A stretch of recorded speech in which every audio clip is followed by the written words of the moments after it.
కశ్యప ప్రజాపతి అగ్నికార్యం చేసుకుంటున్నారు. ఆయన సాక్షాత్తుగా రాశీభూతమైనటువంటి తపశ్శక్తి, అటువంటి మహానుభావుడు. ఆయన దగ్గరికి దితి అనబడేటటువంటి భార్య వచ్చింది. వచ్చి ఆయనతో ఒక మాట అంది. ఆవిడ చాలా అందంగా మాట్లాడిందండి.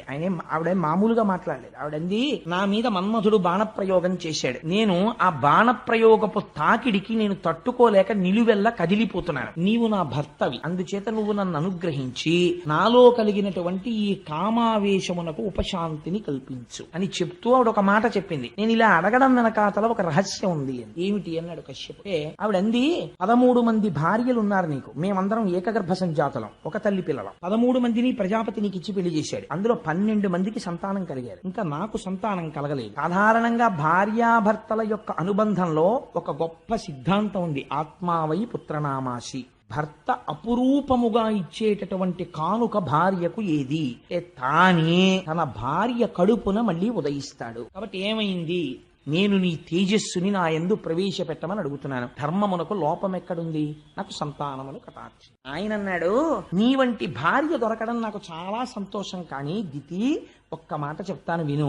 ఇది సంధ్యాకాలము, ఇది ఉగ్రవేళ అంటారు. అసుర సంధ్య వేళలో పరమశివుడు వృషభవాహనాన్ని అధిరోహించి భూమండలం మీద తిరుగుతాడు. ఆయనకి స్వపర భేదములుండవు. ఆయన తల దువ్వుకోడు జుట్టిలా పడిపోయి ఉంటుంది. పులుకల మాల మెళ్ళో వేసుకుని తిరుగుతుంటాడు. ఆయన భూమండలాన్నంతటినీ చూస్తాడు. అసుర సంధ్య వేళలో ప్రతి ప్రాణి వంక చూస్తాడు. ఈ సమయంలో ఆయన వెనకాతల భూతగణాలు వెడుతుంటాయి. వాళ్ళు చాలా ఉగ్రమూర్తులై ఉంటాయి. వాళ్ళకి ఆ సమయంలో శివుడి పట్ల అపచారముగా ఎవరైనా ప్రవర్తిస్తే శంకరుడు ఊరుకోవచ్చేమో, కానీ ఆయన చుట్టూ ఉన్నటువంటి గణములు అంగీకరించవు. చాలా తీవ్రమైన ఫలితాన్ని ఇచ్చేస్తారు. నీ అక్క చెల్లెలు సతీదేవి పరమశివుడు భార్య అనుకుంటున్నావేమో, ఆయనకి అలాంటి భేదాలున్నావు. ఆయన మహాజ్ఞాని, తెలియని వాడు, కొన్ని కోట్ల జన్మలు ఎత్తవలసినటువంటి వాడు, జ్ఞానము లేనివాడు శంకరుణ్ణి చూసి ద్వేషించి మాట్లాడతాడు. జ్ఞానము రావాలంటే శంకరుడి వల్లే వస్తుంది. ఆయన పరమ పవిత్రుడు. అటువంటి శంకరుడికి నమస్కరించి మర్యాదగా ప్రవర్తించాలి. శంకరుడు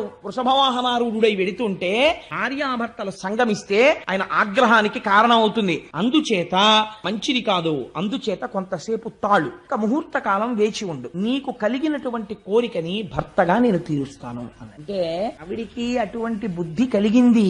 ఆవిడ ఒక వెలయాలు ప్రవర్తించినట్టు కశ్యప ప్రజాపతి యొక్క పంచపట్టి లాగినది. అయితే ఆయన అన్నాడు, ఈశ్వరుడికి నమస్కారం చేసి, నేను ధర్మపత్ని పట్ల ఇంతకన్నా భిన్నంగా ప్రవర్తించకూడదు అని ఆవిడ కోరుకున్న సుఖాన్ని ఆవిడికి కటాక్షించి ఆయన స్నానం చేసి ఆచమనం చేసి ఆయన కార్యమునందు ఆయన నిమగ్నుడై కొంతసేపు అయిపోయిన తర్వాత దితికి అనుమానం వచ్చింది. చేయరాని పని చేశాను, దీని యొక్క ఫలితము ఉగ్రముగా ఉంటుందేమో.